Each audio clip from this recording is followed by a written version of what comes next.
Dobro jutro svima, Dragan Kaluđerović. Šta je povod za ovaj video? Prvo da vam se izvinim na malo ovom mom sanjivom glasu, jer sada je, samo sekund, 15 do 7. Malo je teško pričati o ovome, ali takva je situacija. Ja se nalazim u Herceg Novom, ovo je jedna igala u stvari. I polako dolazim do jedne vrlo teške teme, a teška tema počinje sa otvorenim vratima, gde sam ja divno spavao, otvorio vrat, u stvari vrata su bila otvorena od moje sobe, sad moram da izađem, ja neću da se pokazujem, i izašao na terasu, čist vazduh, more, zaista divota. Zašto ja ovo sve vama pričam? Zato što je Beograd jedan od 10 najzagađenijih vazduha od zagađenijih gradova, oprostite, tek sam se probudio, malo emocija radi, i ovo je praktično nemoguće u Beogradu jedno 150 do 200 dana godišnje. Po procenama Svetske zdravstvene organizacije,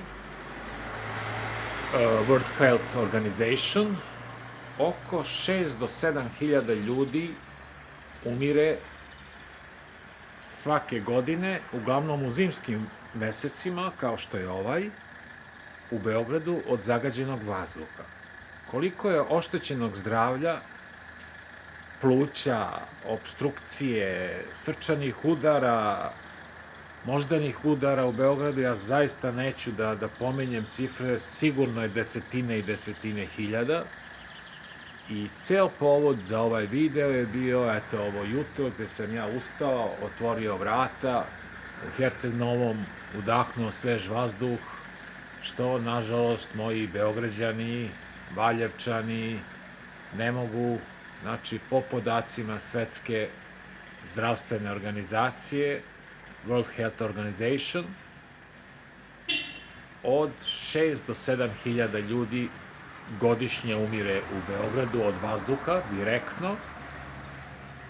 Ogroman broj oštećenih pluća dece, srčanih udara, raka pluća i tako dalje. I ja ću na ovaj način da vam malo približavam ovu temu.